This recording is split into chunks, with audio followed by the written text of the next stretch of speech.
It's my feel-good breakfast show.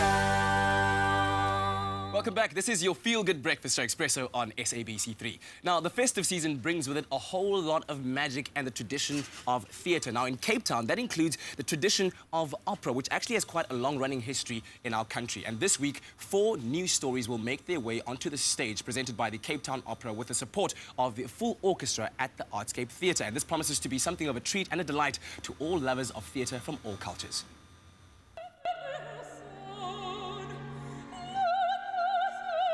The tradition of opera in South Africa dates back to the 19th century in colonial Cape Town. Now, productions such as 4:30 operas are homegrown and shining a light on modern African opera. It's about time that we really start telling our own stories, especially in opera, where they are much more accessible, they're much more relevant, that we can all identify with them, or at least know where they come from.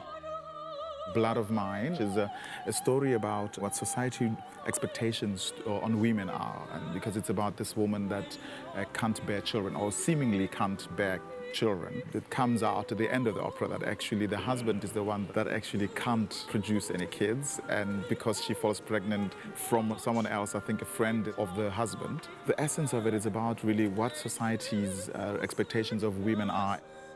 In Blood of Mine, I play the role of Sethunya. The story is about deep cultural traditions and gender roles in those traditions. Sethunya is a very strong woman, and I enjoy playing the character because I'm a strong woman too.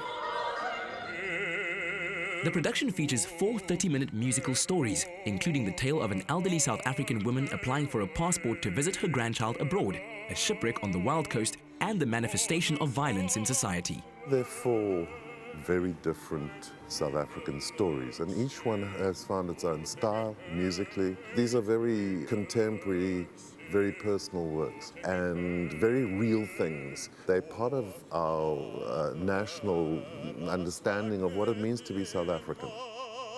I play 2 characters in 2 different operas of the 4 that are being set up here at the moment.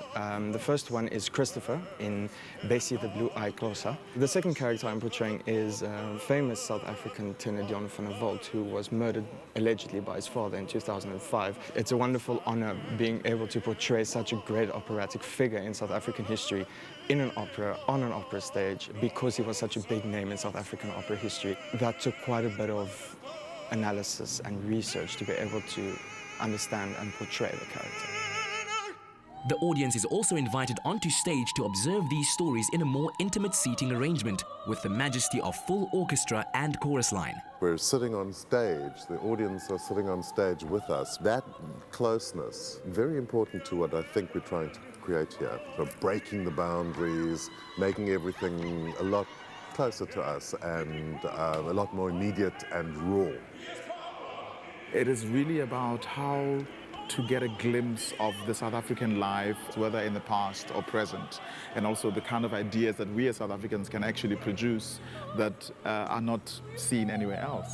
These operas are another way to celebrate contemporary African stories and are also a celebration of us embracing our heritage and talent.